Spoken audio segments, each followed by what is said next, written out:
Перзент тәрбиесі. Жақсы перзент ата-ана қолындағы аманат.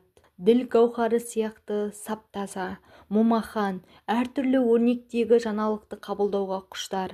Лайық және жерден өнім өндіргендей әр нәрсені үйренуге бейім болады. Әр нәрсенің ұрығын сепсең, оның дақылын егер де ұрықтың асылын тапса, дүниенің де, ақыреттің де шарапатын табасың. Ата-анасы ұстаз ретінде оған серік болады. Перзент тәрбиелеп, оған ілім, әдебиет үйрету, жақсы тағылым берумен қатар, жаман сұхбаттан сақтандыру қажет. Барлық жамандық, жаман мінез-құлықты адамдармен сұхбаттас болудан пайда болады. Перзентті тәтті тағам, жақсы киімге үйір қылмаған жөн.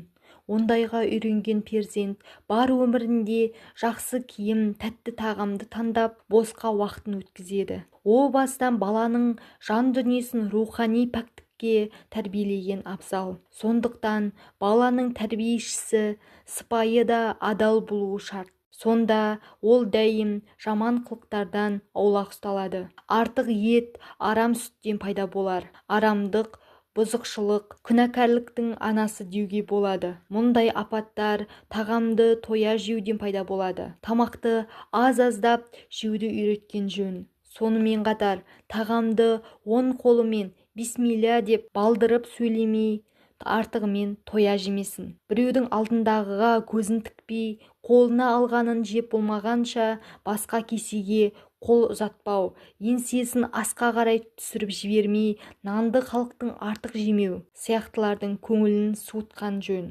Қалыптан артық тоя жеу хайуандар мен надандардың ісі деп түсіндіру керек. Перзентіңді бейәдеп балаларға үйір қылмай аулақ ұстап, әдепті балалардан үлгі-өнеге алуды үйрету керек. Тек жібекпен ғана киіндіруден сақтан. Жаман балалармен сұхбаттас болуға тыйым сал.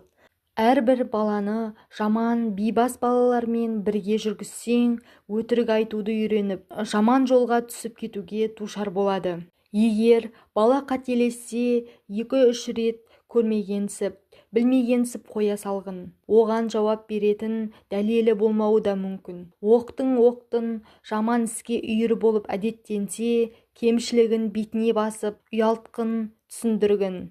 Егер бұл ниеттен, бұл бақыттан тез қайтпасаң, адамгершіліктен шығасың да, халық арасында масқара боласың деу қажет.